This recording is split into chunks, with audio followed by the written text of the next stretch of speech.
Et bonjour à tous, aujourd'hui on se rejoint pour une nouvelle vidéo pour vous expliquer comment j'ai hacké un jeu de hacking.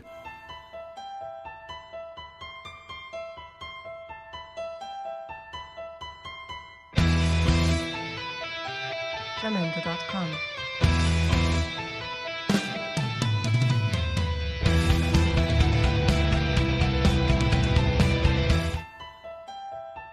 Pour ceux qui étaient déjà présents sur la chaîne il y a quelques semaines, vous vous en souviendrez sans doute, j'avais fait une vidéo sur le jeu YOLO Space Hacker, YSH pour les intimes.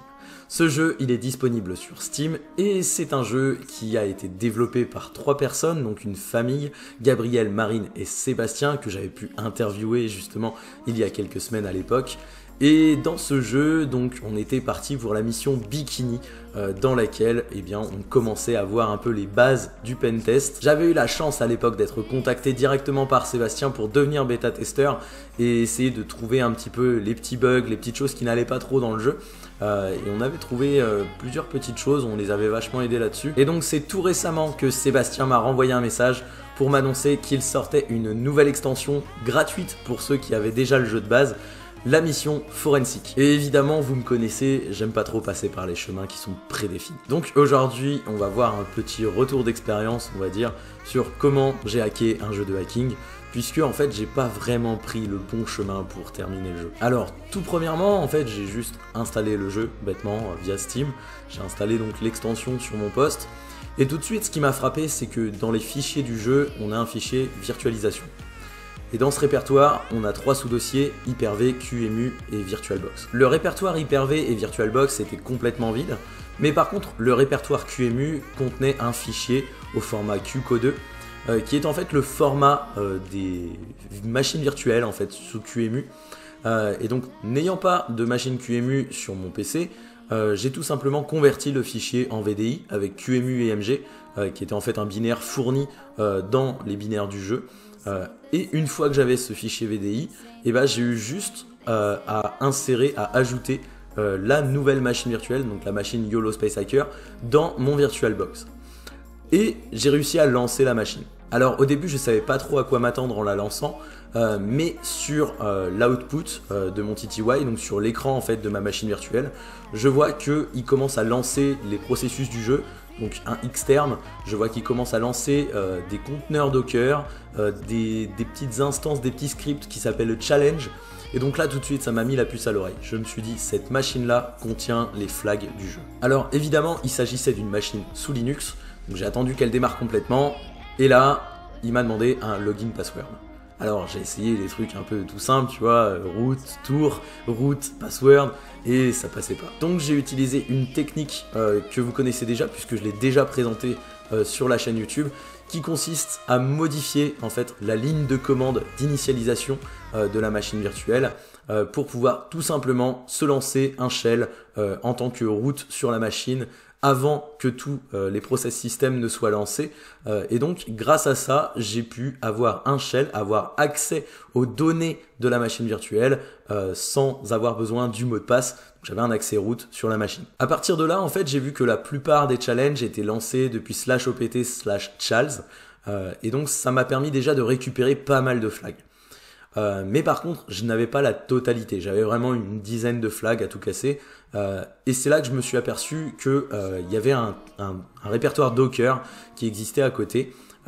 Mais les machines n'étaient pas lancées puisque le démarrage de Docker n'avait pas été fait vu que j'avais bypassé l'initialisation de la machine virtuelle. Du coup, j'avais déjà une paire de flags, mais il m'en manquait pas mal. Ce que j'ai fait, j'ai extrait le fichier passwd et le fichier shadow du répertoire /etc.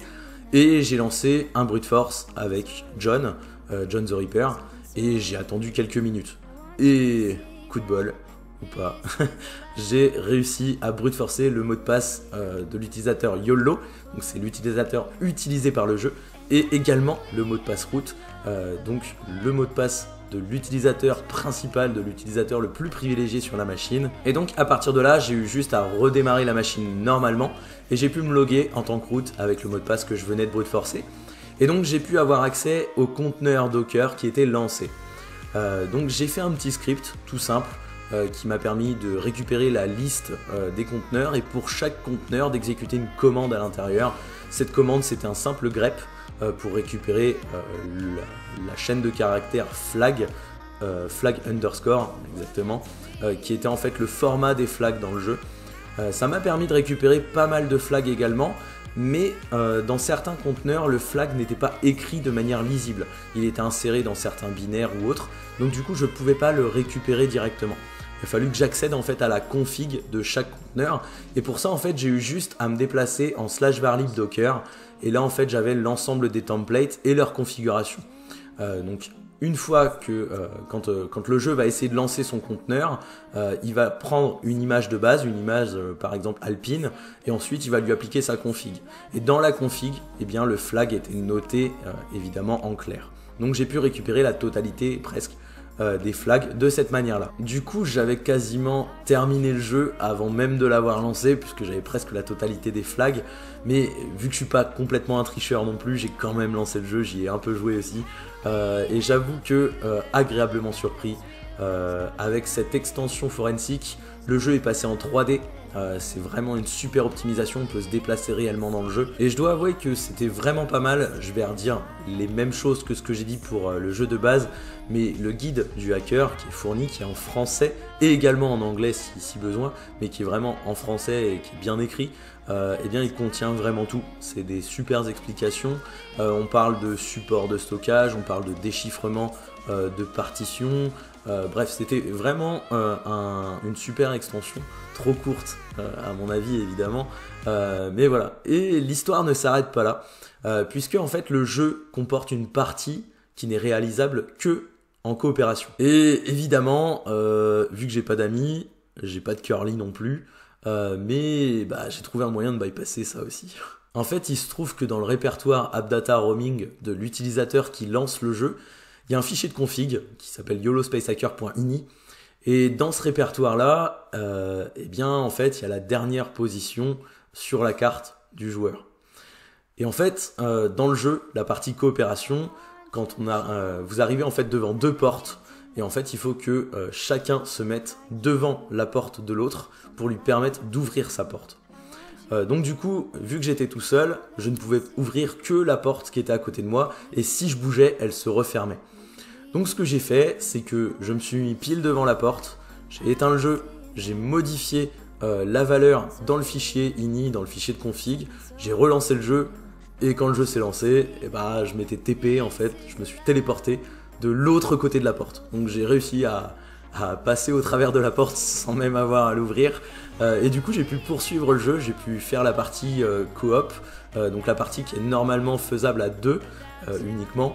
J'ai pu la faire tout seul, et du coup j'ai pu terminer le jeu de la bonne façon cette fois-ci, enfin presque du coup. Donc voilà, super expérience, le jeu est top. Il est vraiment pas cher si vous voulez commencer à apprendre le hacking. Là en plus l'extension est gratuite. Il y a une autre extension qui va sortir bientôt pour l'attaque d'une banque normalement en 2022. Donc ça promet beaucoup de choses. Un grand bravo à toute l'équipe, Marine, Gabriel et Sébastien.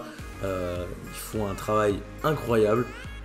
Et même d'ailleurs, donc le jeu vous pouvez lancer la machine en fait du jeu sur QEMU VirtualBox, et si votre poste n'a pas assez de ressources, l'équipe, donc Sébastien, Marine et Gabriel, fournissent gratuitement des instances hébergées dans le cloud chez eux, dans leur garage. Ils ont leur propre bed server qu'ils appellent le HackLab.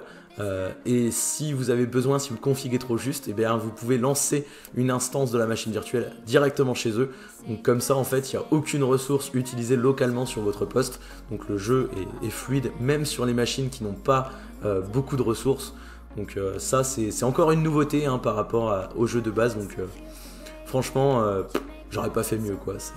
Comme j'ai dit à Sébastien, parce que évidemment j'ai pas fait ça juste pour le fun, c'était également pour le tenir au courant de ce qu'il était possible de faire, parce que quand on développe un jeu comme ça on peut pas forcément tout imaginer. Je lui ai dit que c'était facile d'arriver et puis de tout casser, mais que c'était un vrai boulot, un vrai challenge de créer quelque chose comme ça depuis rien en fait, à partir de rien du tout. Ils sont partis de zéro, donc encore une fois un grand bravo.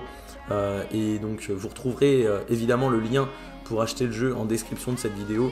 Vous aurez également le lien vers le Discord du groupe. puisqu'il y a un support également, il y a les actualités sur les serveurs Discord de l'équipe. Donc voilà, c'était une petite vidéo pour vous donner un petit retour d'expérience. La marche que j'ai entrepris pour arriver par exemple à récupérer presque la totalité des flags sans même démarrer le jeu. Donc voilà, pour vous donner un peu des petites idées de ce qu'il est possible de faire, de ce que des fois on s'attend pas à ce que l'utilisateur fasse. J'espère que vous aurez aimé cette vidéo. Si c'est le cas, n'hésitez pas à mettre un petit pouce bleu, à vous abonner à la chaîne si ce n'est pas déjà fait. Petit aparté également, je vous rappelle que Waked a sorti sa marque de vêtements Hacker Mentality. Vous pourrez retrouver sur la boutique des stickers, des t-shirts, des hoodies même, comme celui que je porte actuellement, avec le petit logo, donc Hacker Mentality. Donc le site https://hacker-mentality.com, le lien est en description de cette vidéo. Allez le soutenir, soutenez-le à fond. Moi je vous dis à très vite pour de nouvelles vidéos et d'ici là, portez-vous bien.